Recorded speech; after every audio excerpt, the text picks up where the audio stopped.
I think what's unique here is the fact that Microsoft is competing with Adobe's Flash and Apollo, but has some significant advantages, although they're so far behind Adobe it'll take them a long time to catch up if they ever do.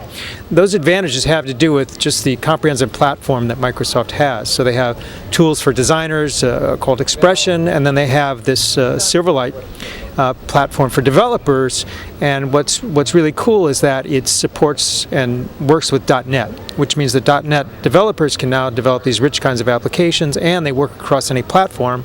And most importantly, because it has this common language runtime, or a mini version of it, it's very fast, very efficient.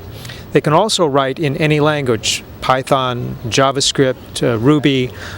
So I think for the Microsoft development community, it's certainly very welcome and brings a lot of new opportunities to the ecosystem. Now you saw some demos. What does this Silverlight mean as far as a user experience? Well, like Flash and Apollo, it presents new kinds of user experiences that are very rich, and we saw examples from Major League Baseball, CBS. And I think the unique characteristic was very much like Apollo was lots of things going on the screen, transparencies, really taking full advantage of the Windows presentation layer and SAML, XAML for the presentation layer. And I think it also creates some issues, which is we're accustomed to these boring web pages that have information on them, and now we're going to create new kinds of user experiences. So I think there's a real design challenge for people to come up with the kinds of experiences that people will be able to easily consume and not get too overwhelmed or too confused by too much information, or people just trying to deliver too much out of a little pipe. What do you think some of the most exciting things are that will be emerging out of this conference and sort of in the next year ahead?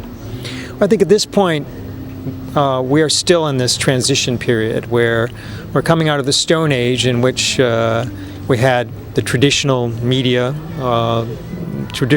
companies, print and movies, etc. Now we have online fully emerged out of its shell. And so the question is, what are the new models for business? What are the new models for taking advantage of all this content that's pouring onto the web? What are the new models for monetizing that content and creating an ecosystem around it? And also we have the issue of multiple platforms evolving at the same time and standards that need to be developed.